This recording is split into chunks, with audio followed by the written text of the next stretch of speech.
Hi all, Jack Olesker here for episode number 44. So everything's just going on greased rails with the new adventures of He-Man. Unbelievable how smooth everything is. And I'm having a blast writing episode after episode. I mean, 2 or 3 a week. Never had anything like that happen. And, all of a sudden, I'm looking for a new car, looking at houses out in Palm Springs. I gotta get out of Los Angeles. I want to get some distance between me and LA, which you can do because computers are coming into their own now, and I've got my own fax machine. So ready to make that move. And just having a blast at Jetlag at the new offices, which Mark Taylor is basically running it. Georgiana, who was John's secretary, God, so efficient. Okay, I don't know if I've ever known anybody, with the possible exception of Kim, that's as efficient as Georgiana was. And she would run it just fantastic. And Mark would handle the creative side and the production side. I remember I called up Georgiana once. Again, this is, I guess, 1987, 88. And I call her up and I say, for now, what we're doing when I finish a script is I post it on a billboard. There were billboards in those days. And I tell Georgiana that, that there's this new thing called the internet, that you can send the scripts to Tokyo or to Jean in France, and it gets there electronically. And she says, there's no such thing as that. But she came to become a believer, and I know it made her life a lot easier. And, there was some funny stuff that happened. Tarata-san, who was the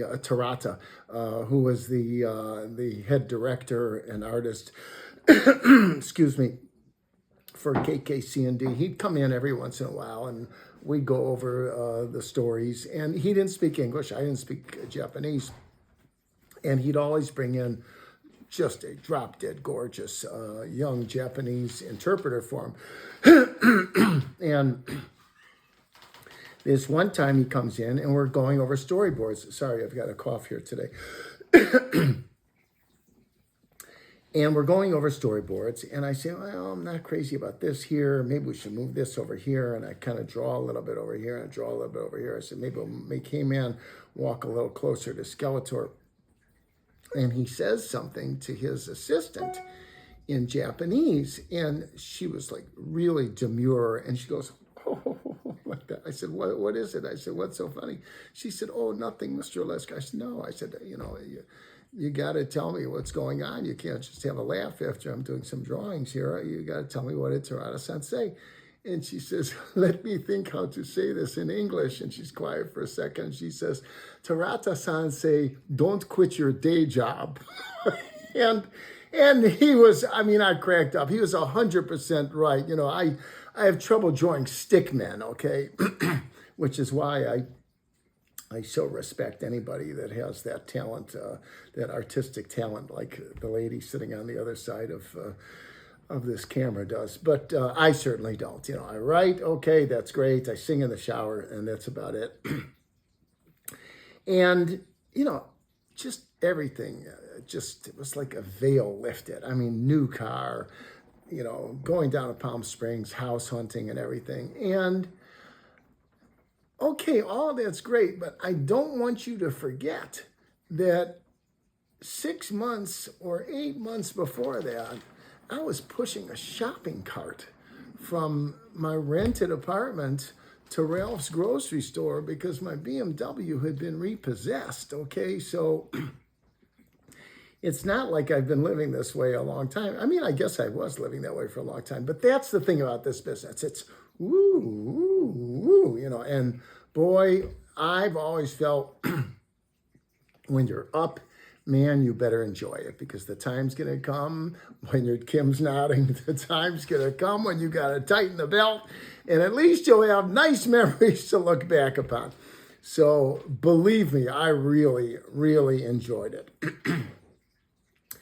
And they did I told you in the last installment, they did the movie premiere at MGM Theater in Culver City. And it was unbelievable. It was such a success, as I said. And Mattel instantly, they were on the phone. We're picked up for the other 60 episodes. And it was great. I mean, look, I'm not going to say the money wasn't a huge part of it, because it was. You know, I put food on the table, and now I could enjoy some of the nicest things that I had lost. But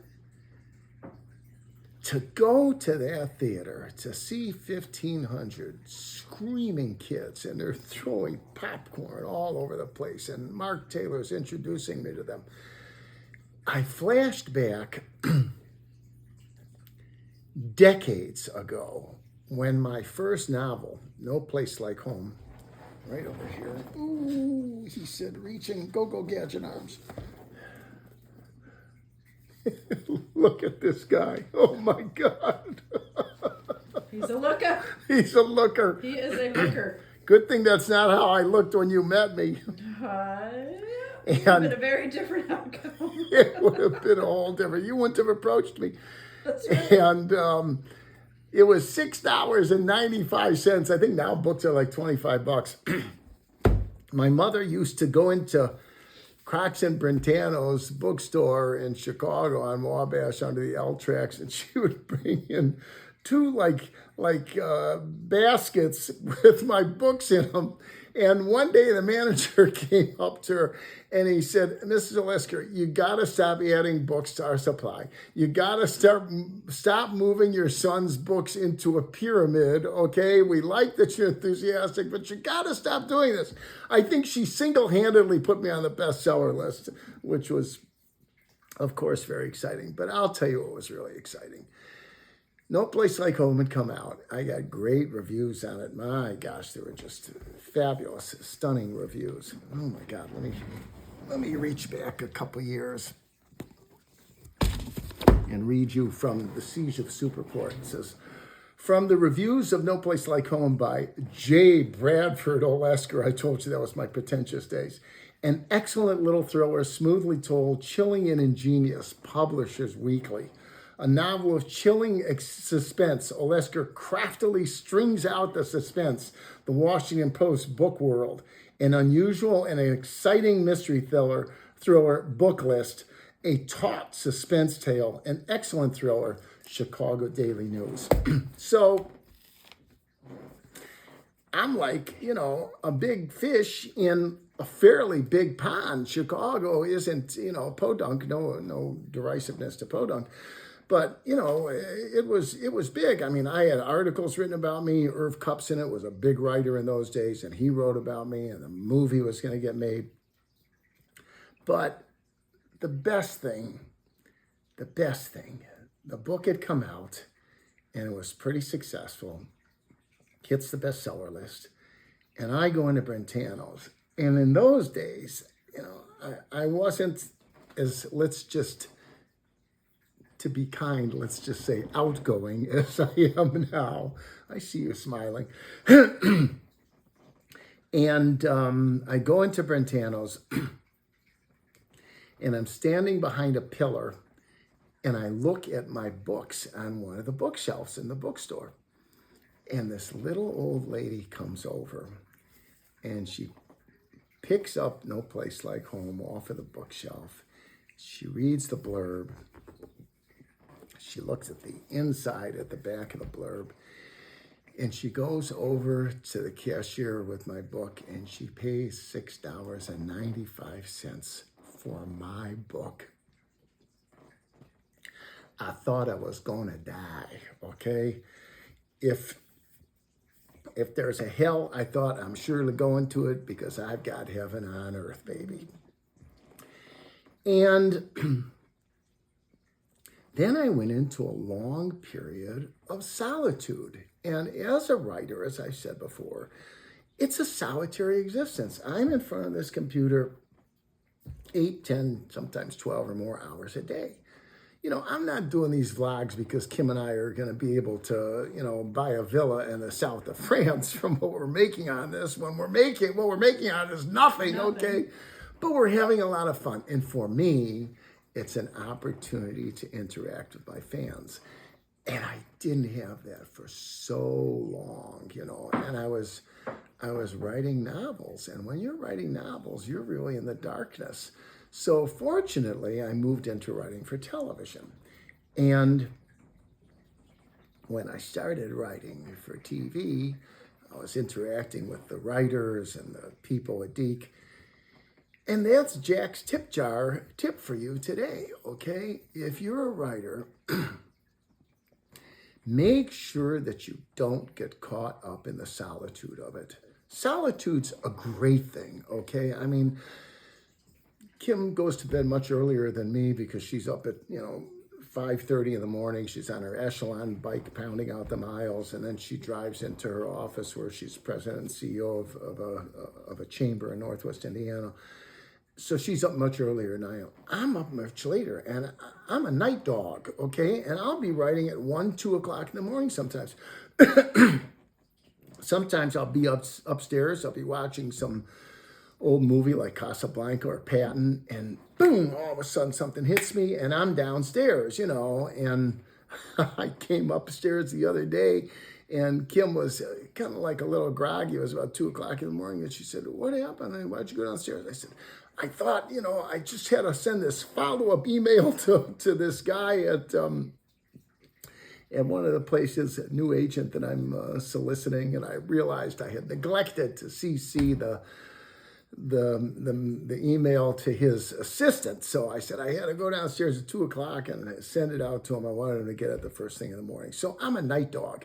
And for you, if you're a writer or you want to be a writer, make sure you don't get caught up in the solitude, okay? It's a tender trap, okay?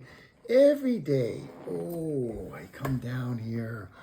Oh, my screen says, "Jack, you're so clever." Oh, my keyboard says, "Oh, Jack, your stories are just so great. The way that you weave a taut tale." And you can get caught up in just having that one-way input. I've had a lot of great comments from people in my career. I've had another number of things, which I'll go into in other episodes, where I've had controversies. But overwhelmingly, it's been, "Oh, what you did for my childhood, I'm so grateful," everything else. But be careful not to believe your own PR. The final scene in Patton, he's walking into the field and he's talking about the Roman generals that would return from war, and there would be, gold wreaths and their family riding with them in the chariot, and all of the throngs in Rome cheering him on, and there would always be a soothsayer that would be riding in the chariot with him, whispering in his ears, "All fame is fleeting." And it's important for you to remember that. I had my ups, I had my downs. Right now, New Adventures of He-Man, man, I'm riding and up, and I'm going to be riding on it for years to come, okay? But it's never going to be forever. It's like he says in Casino, the longer they stay, the more we win. In the end, we get it all, okay? So you're no matter how good you are, there's only so many Stephen Kings and John Steinbecks and Ernest Hemingways, I wouldn't even begin to equate myself to them, that have the kind of staying power, John Grisham, that can stay, Clancy, year after year after year after year. I look at those people, I'm in awe of them. So I know that there's always going to be that dry season So if you know that, you really got to make sure to enjoy the good stuff when it's there. And I don't mean getting a television series. I don't mean having your screenplay bought by Netflix. If you get a short story published in Cosmopolitan or some magazine, if you get an article published, that's such a victory. So luxuriate yourself in it. Don't be shy about it, okay? Enjoy those moments because it doesn't last forever, it doesn't last forever. So in the next episode, how are we doing on time, Kim? You're there. Coming You're up? there. You're there. Okay, I'm there. Okay, so in the next episode, I'm going to talk a little bit more about New Adventures of He-Man. We're going to flash forward a little bit with episodes getting finished and in the can, and public reaction to it, which is going to be very interesting for you. And remember this. In the days of the New Adventures of He-Man and every other animated cartoon that was ever done back then, this was before CGI. So that means for every 22-minute episode, artists had to hand draw 14,000 cells to do a half-hour show. So it was very different back in those days. So we're going to talk a little bit about that and about the differences between now and the golden age of animation in our next episode. See you guys soon. Take care.